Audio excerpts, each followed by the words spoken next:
Mathematics from Amherst, 2001, summa cum laude. His law degree, Juris Doctor, is from Yale, 2004. He is currently Professor of Law and Associate Dean for Scholarship at the American University Law School here in Washington, D.C. His main teaching and research interests are in focus on many other things, but focus on federal jurisdiction and constitutional laws. Is that correct? Yes. Okay. And he will be speaking to us tonight about the Confiscation Act of 1862. Thanks, Buzz. Listen for the answers, because Aaron will be picking out the answers, the right answers. So Karen told me to make up a quiz. I didn't realize that you would have the questions in front of you, because I thought it was going to be... So this now might actually seem pretty easy. So maybe I'll make some stuff up during the talk just to throw you off the list. I kid. All I care about is I want my property back. Well, as I'm going to explain to you tonight, you won't get it.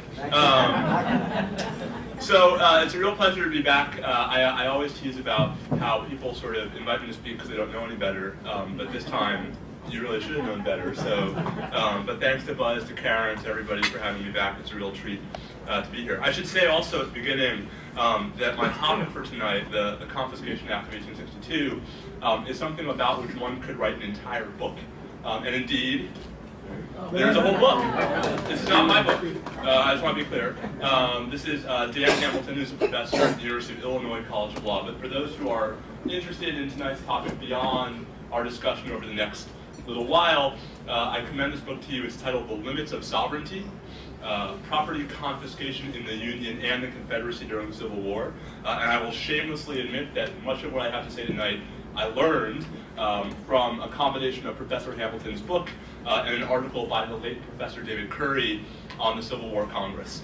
So there you go. Those are my disclaimers. Now, why focus on the Confiscation Act of 1862? It seems, in the grand scheme of things, a relatively small data point on which to focus. All the more so because, as it turns out, President Lincoln's role in the Confiscation Act of 1862 is significant but not dramatic. That is to say, I don't think this stands as one of Lincoln's more controversial episodes. To the contrary, as I hope to explain over the course of the talk tonight, Lincoln actually emerges, I think, as the reasonable head, the cooler head in this conversation. So why focus on this? Well, we pay lots of attention to President Lincoln from a constitutional law perspective. In our constitutional law classes, we still teach cases like ex parte Merryman, ex parte Milligan, etc. We don't really pay nearly as much attention to Congress, even though the Civil War witnessed, by all accounts, a constitutional sea change in the nature and scope of regulatory powers that the federal legislature exercised, especially off the battlefield. So, when was the Department of Agriculture established? Anyone know? 1862, in the middle of the Civil War. The Morrill Land Grant Act, right, that led to the creation of all the land grant colleges in the mid-Atlantic region, in the Ohio Valley, in the Midwest. 1862, right? The National Currency Act, the first time that Congress established a national currency, 1863. The National Bank Act, 1864. These are not exactly isolated examples. The chartering of the Union Pacific Railroad, 1862. Congress during the Civil War starts exerting national powers in a way that had previously been unheard of. Now, there may be dozens of separate constitutional controversies to study from this time period, but Congress itself only really fractured over 5. That is to say, of all of the things Congress did during the Civil War, over which we could today have constitutional debates, Congress itself fought about 5 things. Legal tender, the question of the national currency, conscription, which some of you may have been misled into thinking I was going to talk about tonight. I can still talk about in the Q&A if you'd like. The admission of West Virginia, which may seem rather small compared to legal tender and conscription, but was arguably the most patently unconstitutional thing Congress did during the Civil War. Anyone from West Virginia, by the way? All right, so I was about to tell you that you're really from Virginia, but that's a talk for another time. One of my favorite law review articles of all time is titled, "Is West Virginia Unconstitutional?" The only sad part is the author, to my great chagrin, and I think incorrectly, concludes that the answer is no.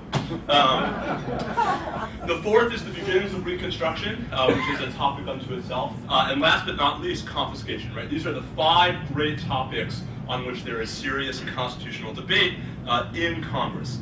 All right, now, we have to also sort of go back and ask, well, wait a second, why was there so little constitutional debate in Congress during the Civil War? It seems like this would be the time to have lots of agita over these issues. These are the questions that had divided Congress for the better part of the first 65, 70 years. And I think the answer is twofold, right? First, war has a way of driving home arguments sounding in military necessity that might not fly during peacetime.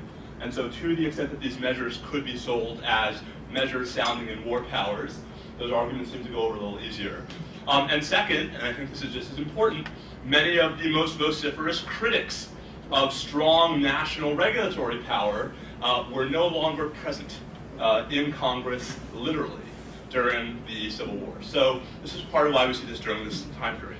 So let's rewind our clocks. It's July 4th, 1861. Right, Congress is just coming into its special session called by President Lincoln after his inauguration.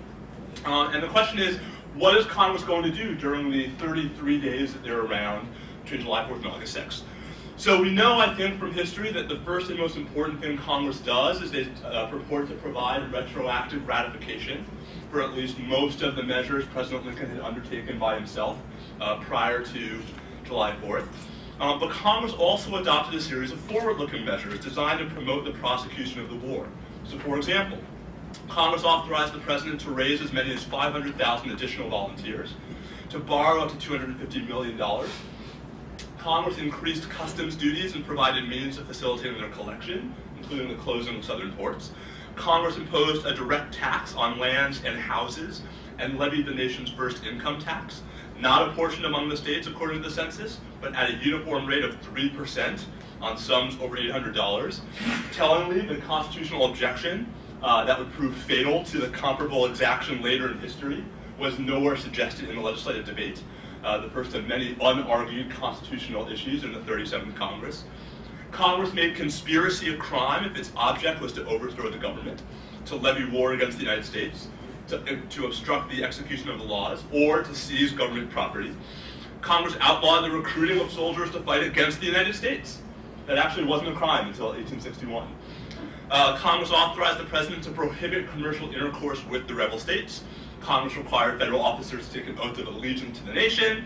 And Congress removed a source of ambiguity in the President's authority to enforce the laws by empowering him to call out the militia and the armed forces whenever it was impracticable to enforce the laws by ordinary judicial means. But the real capstone of this session was the first Confiscation Act, enacted on August 6th, the last day of that first special session, which provided for the forfeiture of property used in furtherance of the rebellion, including slaves. Right? So under the theory that slaves at the time were still considered to be property, confiscation meant not just real property, but also personal property, including what you might have thought of as chattel, at least legally under the time. Now, forfeiture of the tools of crime had a long and respectable history that saved it from due process and other objections. And in this case, the argument was that forfeiture was necessary and proper to suppression of the rebellion. And indeed, apart from this sort of consistent objection that thanks to Dred Scott, Congress had no power to emancipate the slaves, this provision went virtually unchallenged as well. So as Congress returned home after the special session in 1861, it may have seemed as if harsher, more punitive confiscation measures would meet with a similar fate. Congress comes back to Washington for its regular session in December of 1861. Right, these are the good old days where Congress meets in December, because why would you want to be in Washington any other month of the year? Except that I live here now, so I can't really say that. And Congress, of course, when it comes back, was quite busy, right? Not only with additional war measures, but with all these other things that I mentioned.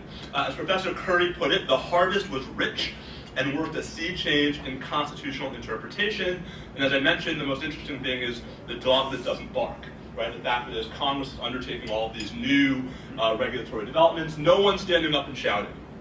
The big exception and this is the great constitutional debate of the 37th Congress, is what becomes known as the Second Confiscation Act. Now, the Second Confiscation Act, copies of which I think are scattered on the tables, thanks to Karen, was eventually passed on July 17, 1862.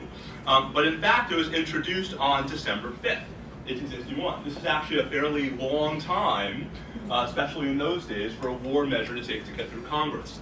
So part of what's interesting, and what I'm going to spend the bulk of my talk rehearsing tonight, are the debates that occur in Congress between when it's introduced and when it's finally enacted. Now, if you recall from what I just said, Congress in its extraordinary session in the summer of 1861 had already provided for forfeiture of property actually used in furtherance of the insurrection. That was easy and largely uncontested. There was a long tradition of forfeiture of the tools of crime. What was proposed and ultimately adopted during the first full session of Congress, what becomes the Second Confiscation Act, proved far more controversial and raised a hornet's nest of questions. This time, Congress asked and proposed to confiscate all the property of certain persons engaged in the rebellion, not just property that had actually been used in furtherance thereof. Now, there were occasional efforts to justify the second confiscation as an extension of the first.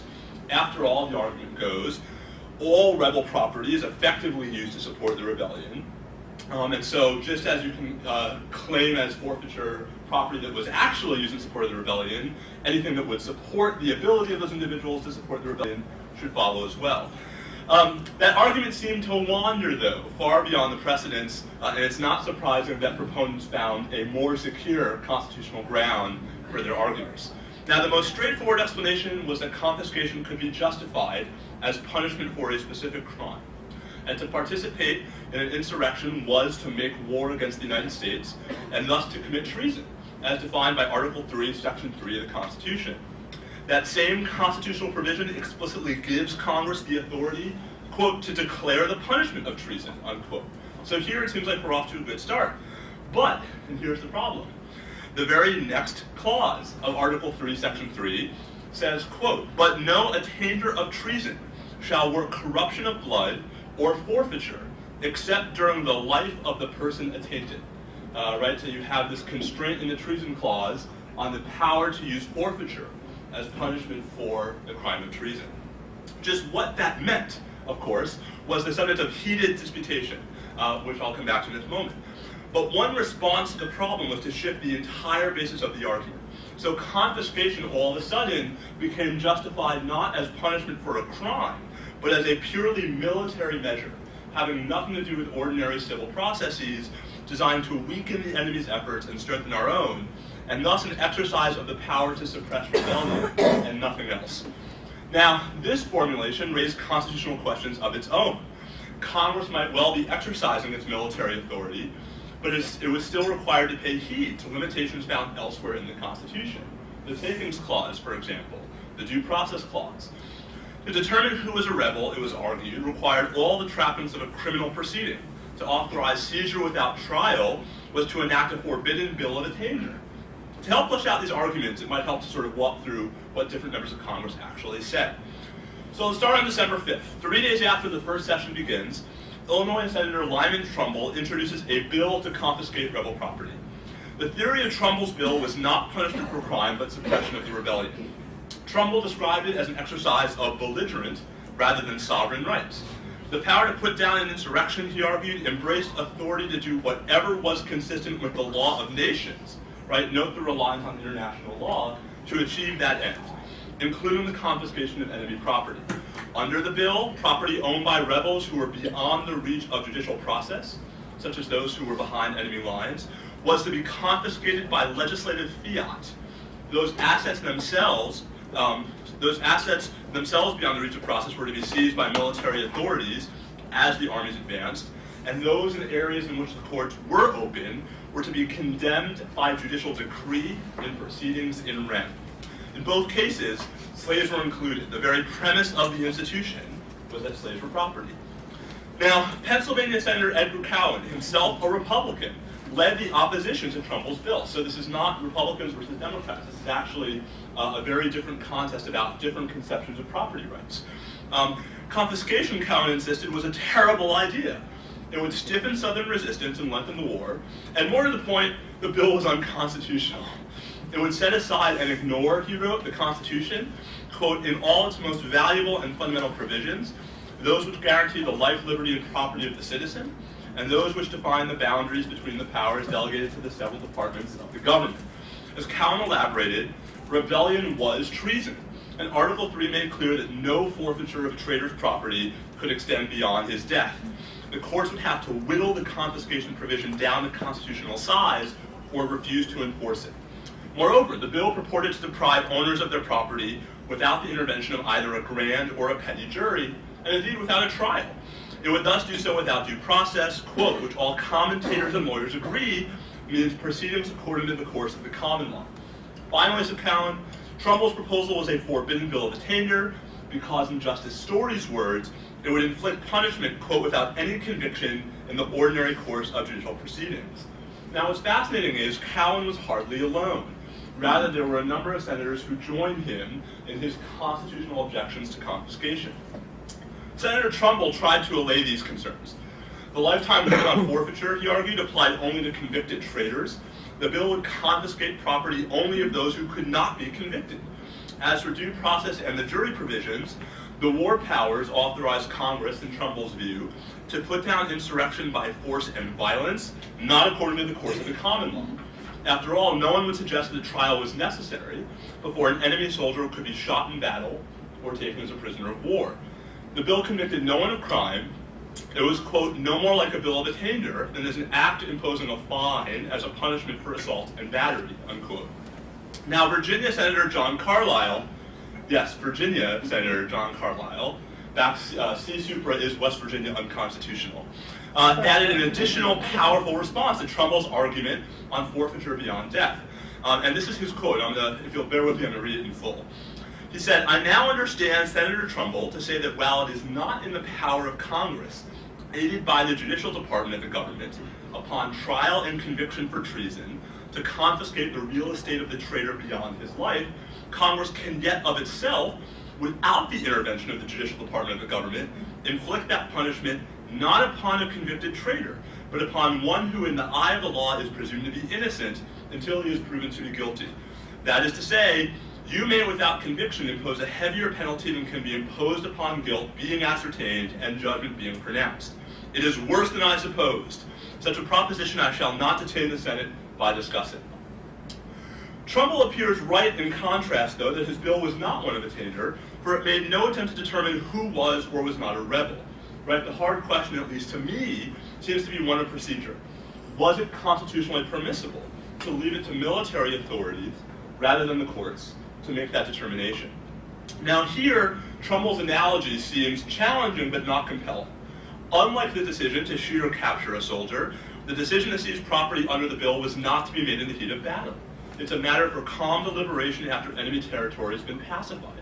Captured rebels, Representative Crittenden would note in the House debate, could not be executed without trial. On the other hand, the military was to decide who was a rebel only in areas beyond the reach of judicial process. To insist on a judicial proceeding was to preclude seizure entirely. Now, Ex parte Milligan, although it was adamant about procedural regularity in criminal matters when the courts were open, would plainly suggest that there might be room for exceptions when the courts were closed. So hopefully you guys are starting to see the complexity of the arguments on both sides, right? On one side, you had the notion that as a war measure, confiscation made sense, especially in those areas where the civil courts were not open to provide ordinary process. The argument on the other side being that the Constitution specifically forbids forfeiture beyond the life of the individual in treason cases, and that it elsewhere provides for due process and for protection against uncompensated takings. So Senator Collamer proposed a substitute for Trumbull's bill that would have solved the due process problem by imposing sanctions as punishment upon conviction for treason. Unfortunately, in eliminating one constitutional difficulty, his approach would exacerbate another, for it could no longer be said under that version, as Trumbull had maintained, that the prohibition of forfeiture beyond death was inapplicable because there was no attainder of treason. Right? In other words, the more you make it look like treason, the more you have to grapple with the constitutional requirements that the treason clause imposes. A variety of ingenious efforts were made to avoid the apparent effect of this provision. Perhaps the least effective was the attempt to argue that forfeiture within the meaning of Article 3 was corruption of blood, which meant that even an innocent heir could not inherit from an innocent ancestor of the offender. The trouble with this contention was patent. The constitutional provision forbids both corruption of blood and forfeiture beyond life, so they can't really be the same thing. Senator Doolittle, who also thought Trumbull's bill went too far, drew a surprising distinction that suggested that forfeiture might nevertheless mean less than, the forfeiture provision might mean less than it seemed to say. What the Constitution said, Doolittle argued, was that no attainder of treason should work forfeiture beyond the offender's life.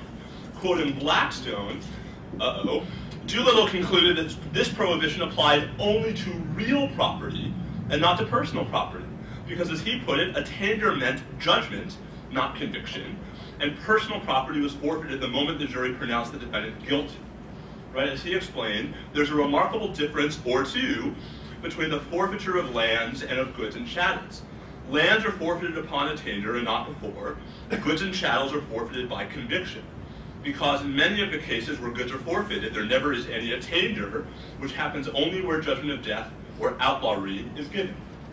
In other words, this is all sort of 19th century legalese, the prohibition, in Doolittle's view, would apply only to property that otherwise would be forfeited by a criminal judgment, right? The limit that the Constitution imposed on forfeiture applied only to real property. And since it was not the judgment but the conviction that resulted in the loss of personal property, the constitutional prohibition did not apply to personal property, but only to real property. Now, the original reasons for this distinction between real and personal property are, shall we say, lost to the vagaries of history. And the distinction itself seems to make little coherent logical sense. After all, if it's unjust to punish innocent heirs by depriving them of the offender's land, why is it not equally unjust to deprive them of his goods and chattels, or in modern terms, of his stocks and bonds? Should one really place such emphasis on the framers' use of the word attainder when the purpose of the provision seems as applicable to one form of property as to another? You probably have a sense of where this is going. As it turns out, the answer may well be yes. Right? That is to say, for the consequence of extending the ban to personal property would be to forbid the imposition of fines for treason. Right? That is to say, if you read the treason clause the way that opponents of the original bill read it, then you couldn't even deprive someone of money upon conviction of treason, right? Which means you couldn't fine someone for treason. And so the distinction between real and personal property would actually allow for a commonsensical ability to fine those who've been convicted of treason.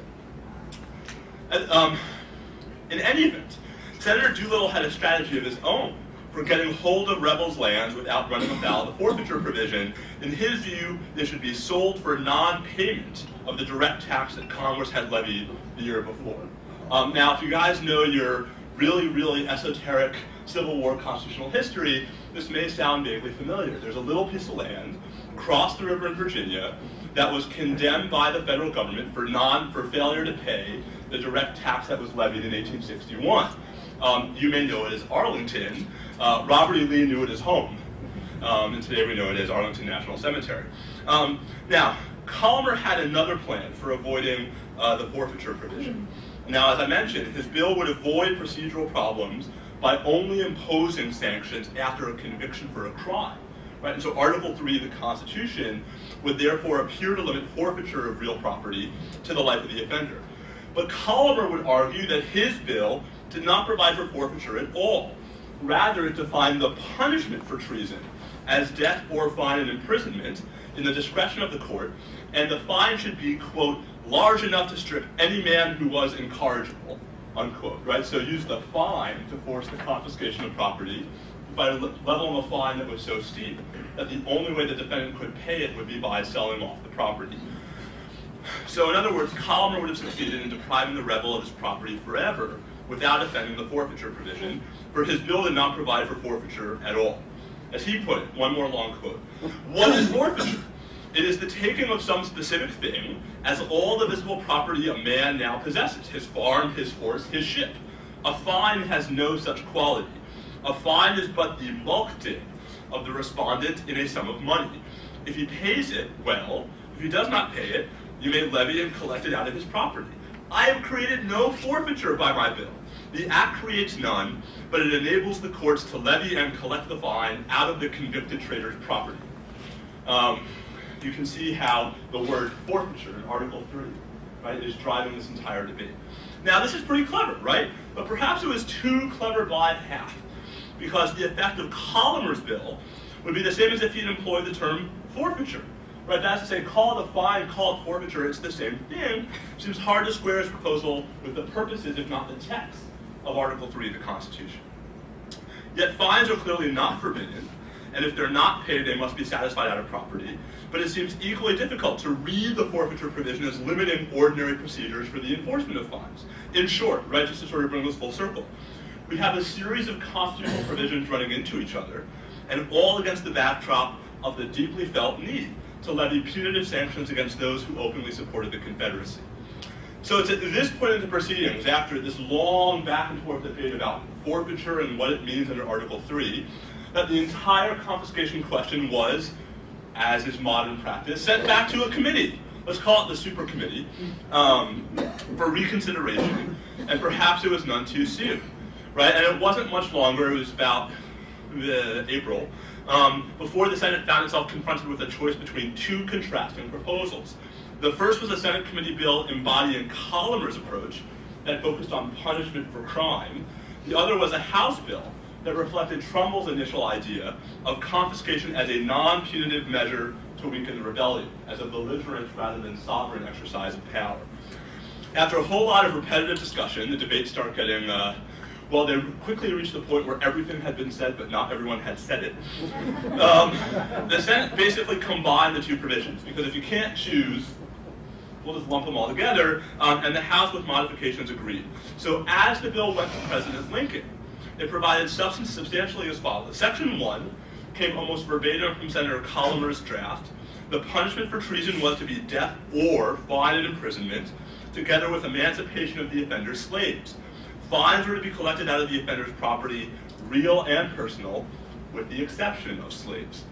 Section 2 created a new and overlapping offense of engaging in or giving aid to the rebellion, punishable by fine and or imprisonment and liberation of the offender's slaves.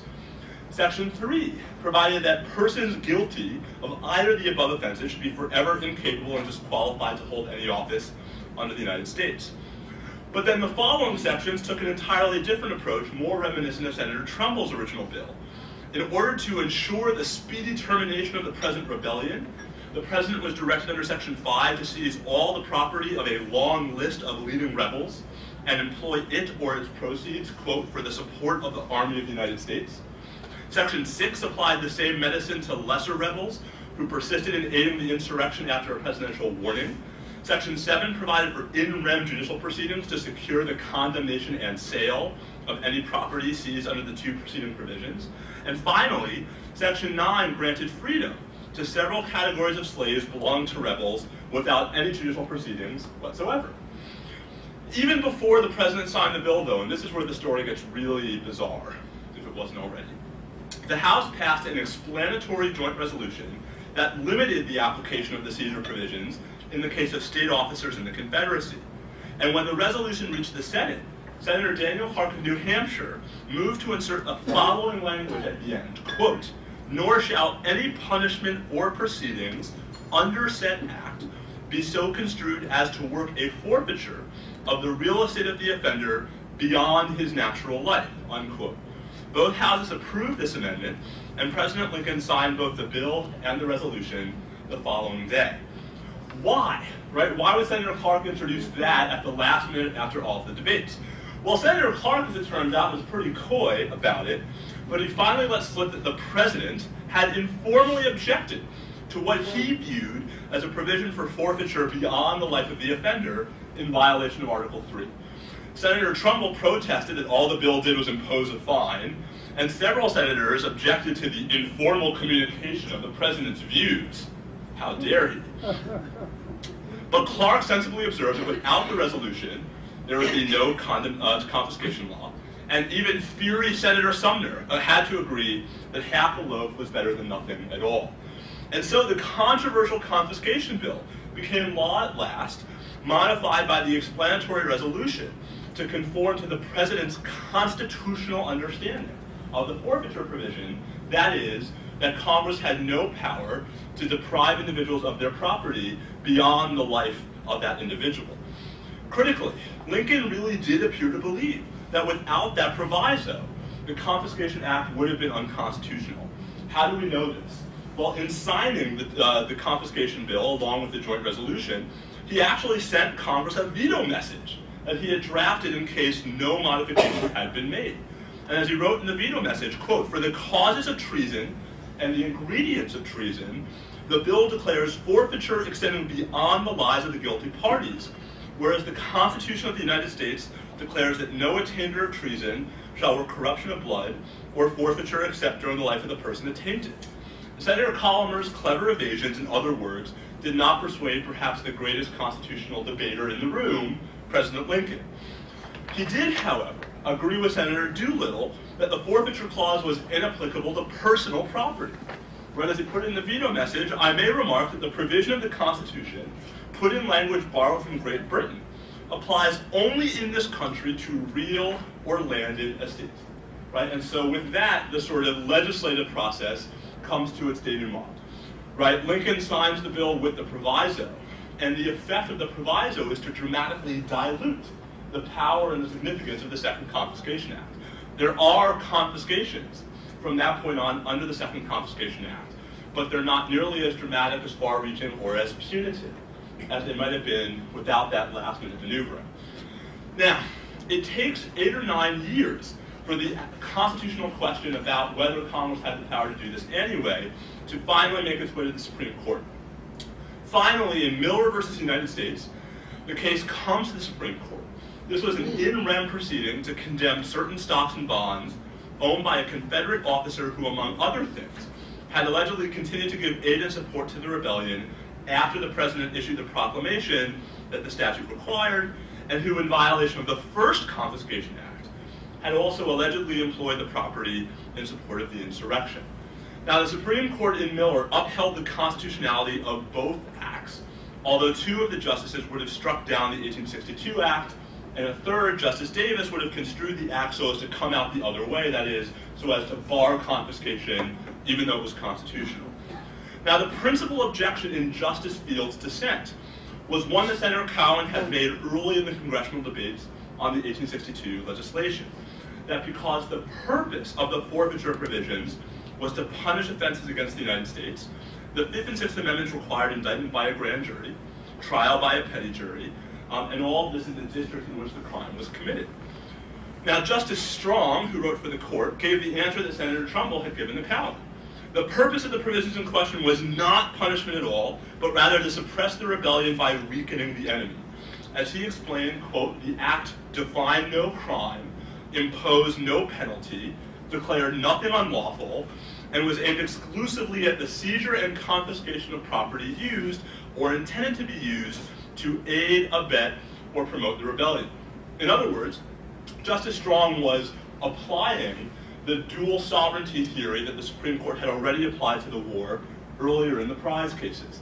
Right? This is the notion that the Civil War was simultaneously a belligerent conflict between 2 quasi-states and an insurrection rebellion triggering domestic law.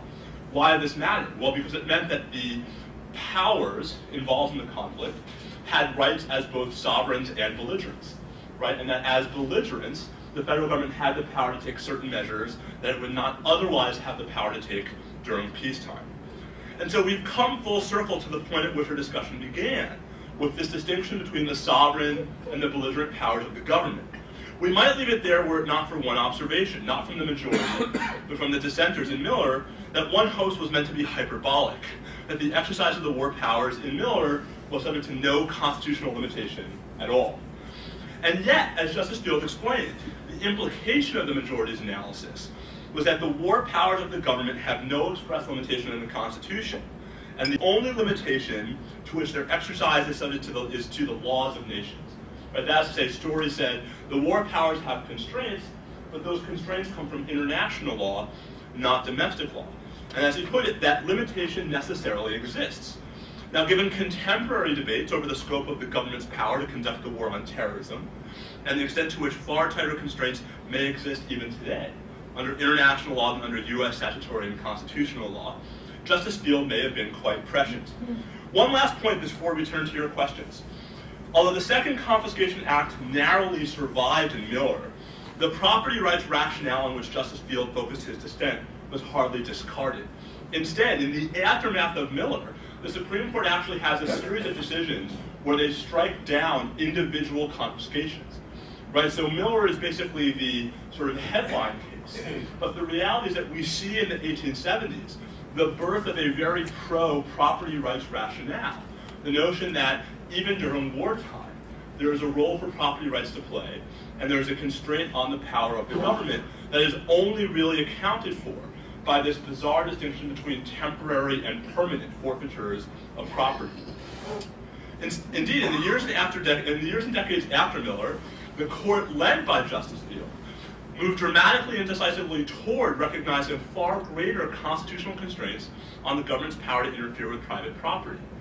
Some of you, how many of you guys are lawyers? All right, so we're gonna hit the way back machine. Do you remember a case called Pennoyer versus Neff? Yeah. Right, so first-year civil procedure courses still start with this 1877 case, Pennoyer versus Neff, in which the majority opinion was written by, you remember? Well, I'm mentioning Justice Field, right? So it's a pretty good bet that it's Justice Field. Right? Miller is the beginning of this 35-year arc in the Supreme Court's jurisprudence where the court begins to move toward accepting a modern, strong property rights rationale. Now, Justice Field did not live to see the culmination of the project. He died in 1896.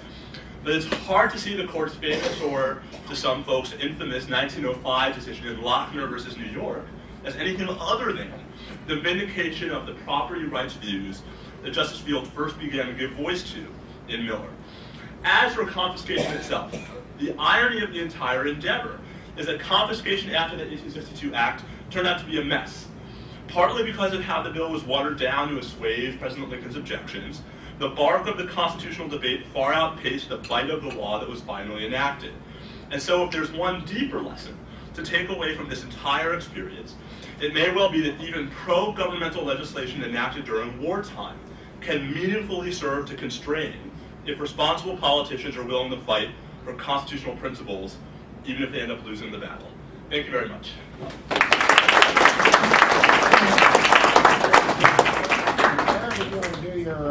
Yeah, let's give them the answers to the question. All right, so here's the quiz. Although now you've had the answers, this is going to be really easier. This is a problem. As a law professor, I always write exams thinking they're too easy. And then I read them. Will this be on the final? This will be on the final. All right, so question number 1. What was the biggest difference between the first and second confiscation acts? Should I read all the answers, or does someone just want to shout this one out? B or E? B. All right, so well, let's do it this way. How many people say A? All right, how many people say B? All right, how many people say C? How many people say D? And how many people say E? And how many of you didn't raise your hands? All right, so the correct answer to question 1 is B. So, well done, B. All right, question 2. Which of the following constitutional arguments were offered by those members of Congress who defended the Second Confiscation Act? Right, so pro-Second Confiscation Act. All right, so how many of you guys think the answer is A? Uh-oh. B. C. D. Aha. E. All of the above. All right, the correct answer to number 2 is D. That's sneaky, you know, 2-part answer. I always get my first years with that. All right, question. You have to read the whole question, right? Question 3. Which of the following constitutional arguments were offered by those members of Congress who opposed the Second Confiscation Act and by President Lincoln in his threat to veto the bill? All right, so how many of you think the answer is A? B. B, by the way, is true, but no one ever cared. C. D. Any takers for E? Ah, so the C folks, you guys are good. B, so let me say a word about B, right? So answer B, under the Supreme Court decision in Dred Scott, Congress did not have the constitutional power to deprive slave owners of their slaves. This is a literally correct reading of Dred Scott that no one in Congress would dare get behind. Because by 1862, Tawney was so thoroughly out of favor, especially with the Republicans in the Senate, that even though it was a correct argument, it was not one made by the Republicans in the Senate and certainly not by President Lincoln. You see that now in his veto message? In Dred Scott. All right. 4. Who wrote the majority opinion for the Supreme Court in Miller versus United States? In which the Supreme Court, yeah. All right. So, how many of you think it was Lincoln's buddy, Chief Justice Chase? A. Justice Field. A. Justice Strong. Justice Miller, which would be ironic since the case is called Miller. This is how I teach my students who wrote Plessy versus Ferguson. Plessy versus Ferguson was written by Justice Brown, and Plessy was overruled by Brown. Okay. And it wasn't Justice Bradley either. So the correct answer is C, Justice Strong. Justice Field was the dissenter. He was the more important justice, but he was not the author of the majority opinion. All right, so how many of you guys got all 4 correct?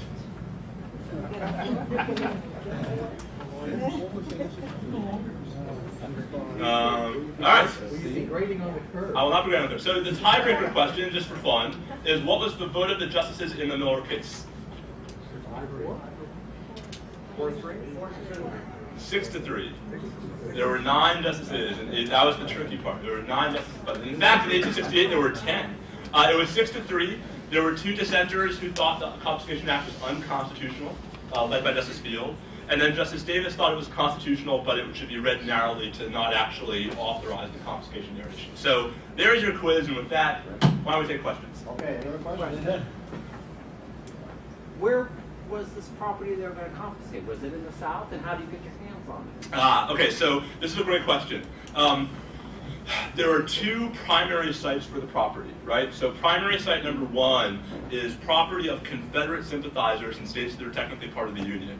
So what a lot of folks were thinking about here was especially Maryland, parts of Kentucky, and the District of Columbia, parts of Ohio, Indiana, right? So sort of border areas where there was technically Union control, but there was lots of Confederate sympathizing going on. But, right, as was also true with the Emancipation Proclamation, the theory was that as more and more property came into Union possession during the war, the Confiscation Act would provide the means for dealing with the property that was obtained by the Army. This doesn't really work, though, because there's a big difference legally and practically between property that is still formally possessed by the property owner and property that has been abandoned or captured in the course of hostilities. This is why in 1863, Congress passes the Abandoned and Captured Property Act of 1863, which deals with that second problem. So what we're really focused on here is in sort of frontline parts of the country where there's strong pockets of Confederate sympathizing, Union-controlled property, or Union-controlled districts, where there's property owned by Confederate sympathizers who are using it to actively or sort of covertly support the rebellion. Now comes the aforementioned senatorial brother, William T. Sherman. Indeed. Who, in trying to assure that the war aims that he so fought for, destroys some property. Foolishly believed in the concept of 40 acres and mule, and tried to make this the law of the land of Georgia that just conquered. He was never really overturned on that formally, but just kind of abandoned the concept. What authority was used to say he was wrong? So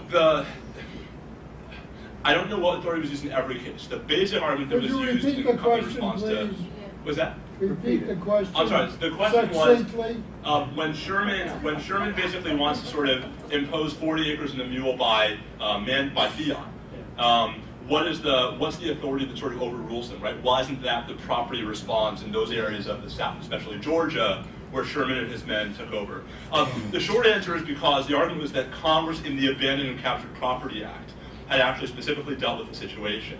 Now, what's telling about the Abandoned and Captured Property Act is that it included very specific provisions that turned your ability to recover your property on proof that you were loyal. Right? So in other words, the Abandoned and Captured Property Act would not allow for someone who conceded their adherence to the Confederacy, let's say for Confederate military officers, to recover their abandoned or captured property after the war. Where things get really messy is in the Supreme Court in 1869 in a case called Paddleford holds that a presidential pardon is conclusive proof of loyalty for purposes of the Abandoned and Captured Property Act. Now, let's pause and think about that for a second, right?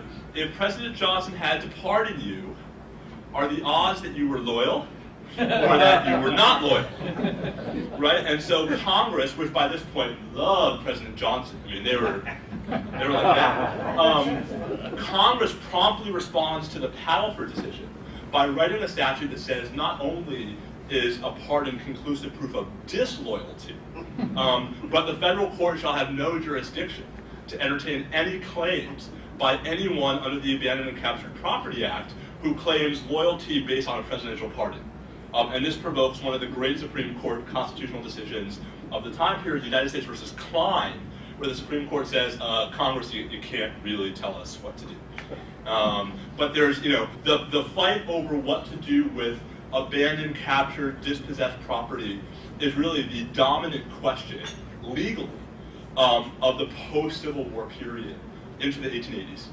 There are confiscation, forfeiture cases really up until, the late 1880s, early 1890s. Indeed, U.S. versus Lee, the famous case about Arlington National Cemetery, isn't decided by the Supreme Court until 1882. So this, Miller was the beginning of the story, really not the end by any means. What were the practical issues of title, passing title to property during that time?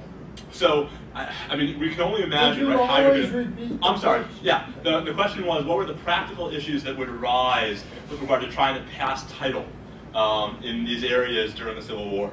I think the answer is we can only begin to imagine the practical issues that would arise. I mean, how are you going to record title in a part of the country where there are no functioning county examiners? Right, so a lot of this was really much more symbolic than it was practical. A lot of it was to give at least the appearance of statutory authority to military commanders in the field, who, as long as they were sort of close to the statutory baseline, were not going to get into too much trouble. The reality is that this is part of why the second Confiscation Act regime really was nowhere near as successful as the first Confiscation Act regime. Right? The first Confiscation Act regime, which was about confiscating only that property specifically used in support of the rebellion, usually meant you had an underlying judicial proceeding, right, where the defendant had already been adjudged guilty of treason or other forms of conspiracy. So you actually had, by necessity, functioning courts, right, to try to apply the second Confiscation Act in areas where there were no functioning courts was basically just opening the door for military confiscation of property, and good luck trying to get it back after the fact. Now, the harder practical problem, I alluded to how in the debate over the Confiscation Act, there's this dramatic fight over the distinction between temporary and permanent forfeitures, right? And so Lincoln's real line in the sand is that he thinks Congress can provide for temporary forfeitures, by which he means forfeiture while you are alive, but that Congress could not dispossess your heirs of their right to inherit your property. Well, think about what that means from a property perspective, right? What that means is, suppose you are the person who moves on to that property, right? You do not have title to the property, right? You basically have a license, maybe a lease, to live on the property until the original custodian dies, at which point the property reverts to his heirs. But heirs only take what someone owned, and if they take it from them, there may not be heirs. Well, so then the question became, in the federal courts, right, if the heir suits quiet title, was the underlying confiscation actually the deprivation of title, or was it merely the temporary suspension of ownership? So there's really a lawyer's relief act. As others have said about the litigation arising out of the War on Terror, it was a jobs program. Sir? What was the court's reason for ordering that the government pay for Arlington? Yeah. So in U.S. versus Lee, the question was, what was the Supreme Court's reasoning in Lee for ordering that the government pay for Arlington? Oh, man.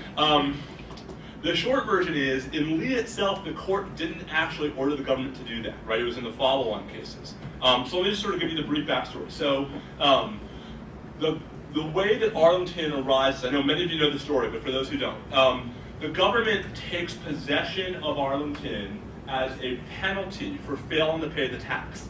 Now, in fact, the Lees, good Virginia gentlemen that they were, had tried to pay the tax. Right? They actually sent, under a white flag, one of the cousins into D.C. to pay the tax. But the Treasury had adopted a rule that only the property owner himself could pay the tax. But he was dead. Why would they ever do? Well, but this is 1863, right? Lee's not dead. Lee's just retreating. So while you're on your way back from Gettysburg, just take a stop over in Washington and pay the tax. We'll be fine. Well, so maybe this is really why Lee wanted to, get to Washington. So the legal fiction on which the government rests the deprivation of property is that Lee had failed to comply with the tax, and so they basically seized the property as proceeds of the illegal conduct, and they stationed these 2 officers on the property, which they soon start using as a cemetery. In the 1870s, when things have quieted down a little bit, the Lees bring a suit for ejectment, right? So the Lees sue in Virginia State Court to literally eject the 2 federal officers from their property.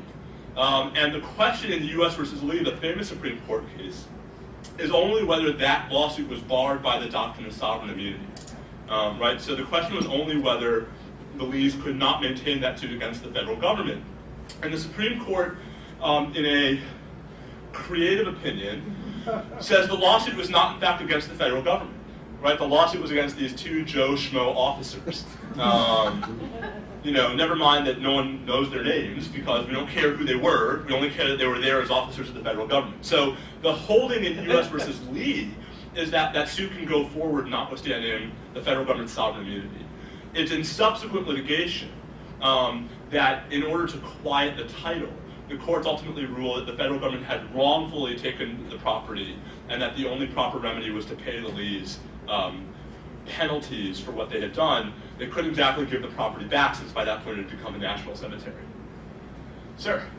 I wonder 2 things. One is that Mrs. Lee was the owner of Arlington and not General Lee. Secondly, I wondered about the issue of the slave property because the Emancipation Proclamation would deal with that, I presume. Is that correct? So the Emancipation Proclamation, which comes after the Second Confiscation Act, provided for the emancipation of slaves in areas under, so there, once you get to what, September 24th, right, it's the Emancipation Proclamation, that sort of moots the slavery part of the Second Confiscation Act. Which is really what it was underlying. But only in rebelling property, right? So you still have, so in those parts of the Union, right, that had never seceded but that still legally had slavery, the Second Confiscation Act and not the Emancipation Proclamation is what was doing the work. Well, Tennessee was not under the Emancipation Proclamation, even though it was a part of the Confederacy.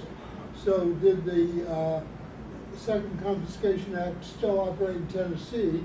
Because there was a lot of guerrilla warfare in Tennessee. So I think the short answer is formally yes, practically I don't know.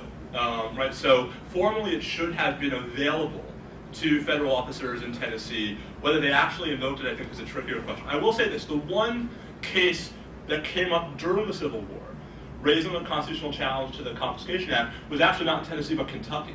And in Kentucky, the Kentucky Supreme Court actually struck down the Second Confiscation Act as violating the Due Process Clause and the Treason Clause of the Constitution. I think the case was called State versus Donovan, if I remember right. So the Confiscation Act was invoked in these states. How often and how frequently, I actually must say I don't know. The records are pretty scattered. Well, maybe you've answered my question, but do we know what kind of property, where, and so forth was actually taken under cover of this statute? So the short answer is much of the property that was taken was personal property besides slaves. So wagons, livestock, things of that sort. There were harder questions about real property because of the inheritance question. There were trickier political issues, not statutory ones, about its applicability to slaves. So I think the practical reality was that where confiscation under the Second Act was pursued, more often than not it was non-slave personal property that was the primary focus of confiscation. That was sort of legally and politically the least contentious things to confiscate. I just wanted to make a correction. The government gave back the land to Custis Lee. Custis Lee turned around and sold it back to the government. There you go. I knew there was some exchange of money. There right? was no penalty paid. I thought so. That's funny because I thought that there was that. Custis Lee's argument was that the property value had depreciated substantially because of the cemetery. I'm pretty sure he turned around. I don't know. It might have been within a half hour. Sold it.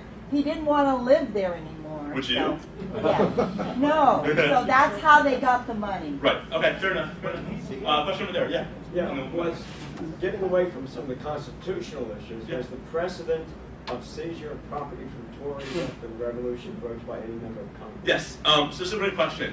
So there's actually. I'm sorry. Yeah. The question.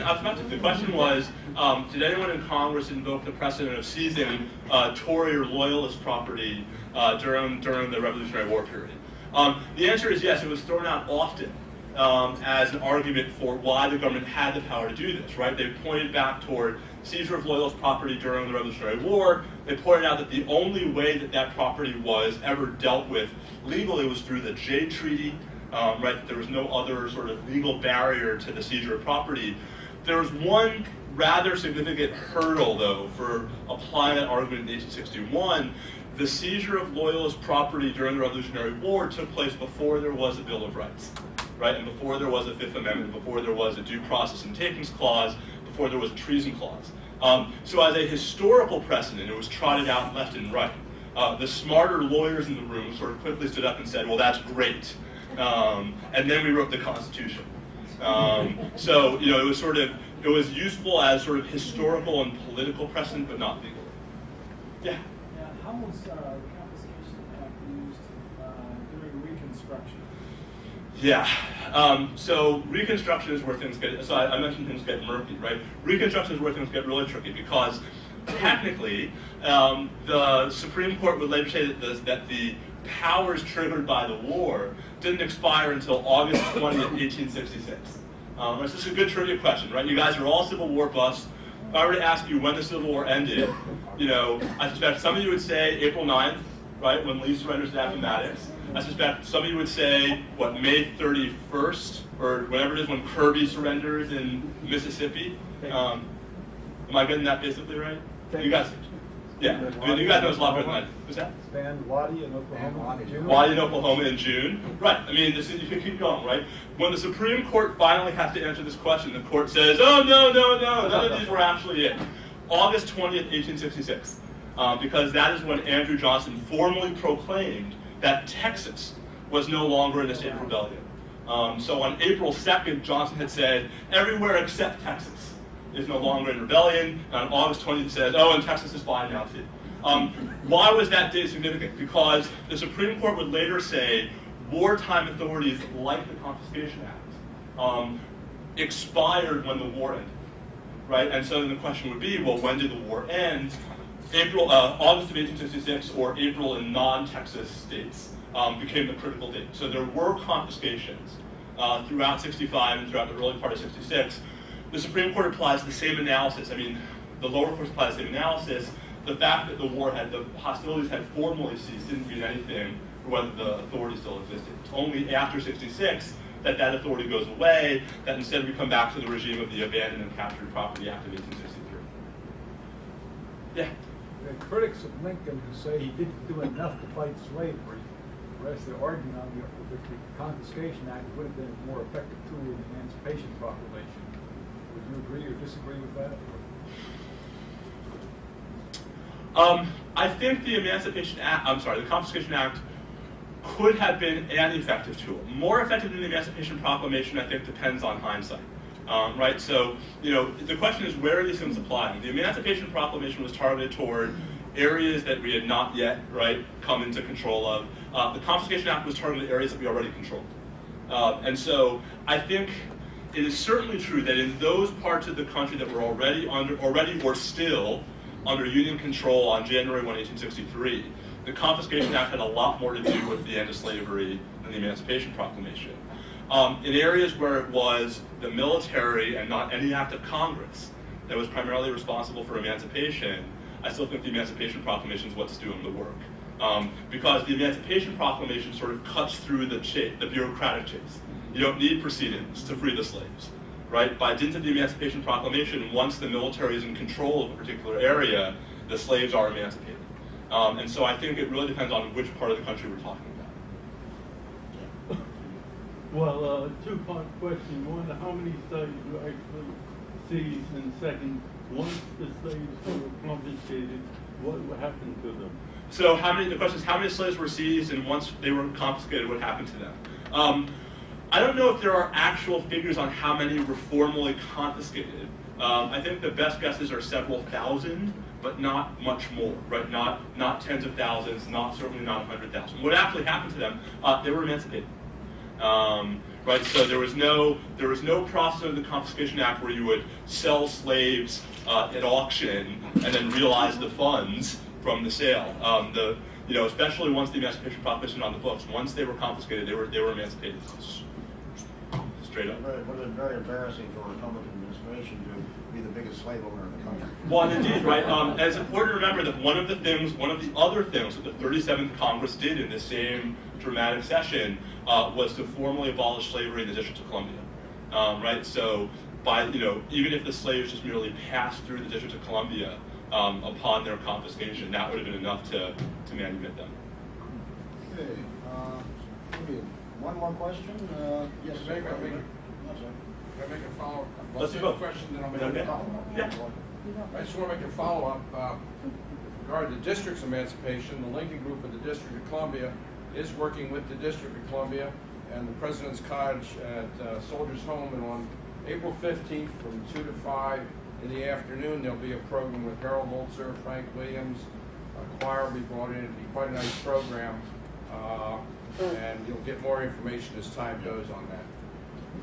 That bill, right? So if you guys know the story of that bill, there were two provisions, right? So one formally abolished slavery in the District of Columbia, and the other formally abolished slavery in all federal territories. And the argument was those are the same thing, and somewhere Chief Justice Taney was saying those are not the same thing at all, since the second provision was actually formally overruling Dred Scott. But hey, last question, yes, sir. Yes. Thank you very much for a very nice presentation. It was nice of you to take out the time to do it. Happy to do it. My question is, were either of the confiscation acts used in the North to silence copperheads? That's a great question. I think the answer has to be yes. They weren't used widely to silence copperheads, but I think there were especially the second confiscation act. Right. So let's be clear. The first confiscation act, in order to make a case under the first confiscation act, the government had to prove in court that this property had literally been used in furtherance of the rebellion. Right. So that was a judicial proceeding. It was a fairly high bar. There wasn't that much room for abuse. Under the second confiscation act, I don't know how many confiscations were brought directly against copperheads, but there are certainly cases that are documented, and Professor Hamilton talks about this a little bit in his book, where the threat of confiscation was often used in areas to pacify some of the sort of more militant copperheads and more sort of vociferous objectors to governmental policy. It wasn't widespread. I mean, I don't want to oversell the point. This is not some great sort of grand scheme to terrify everyone into stealing their property. But there were at least some scattered cases where the Second Confiscation Act at least opened the door to abuse, even if it wasn't formally invoked. And I think that really is the greatest source of continuing historical concern about the Second Confiscation Act. Right? The reality is, because of the ways it was diluted, it ended up not being nearly as harsh and punitive as those who had sort of wanted to be had set it up for. But it was still out there as a sort of sword, right, hanging over the head of copperheads, of those who were sort of in areas more sympathetic to the Confederacy. And so it really sort of may very well have chilled conduct that we would today think of as constitutionally protected. Okay. Thank you very much.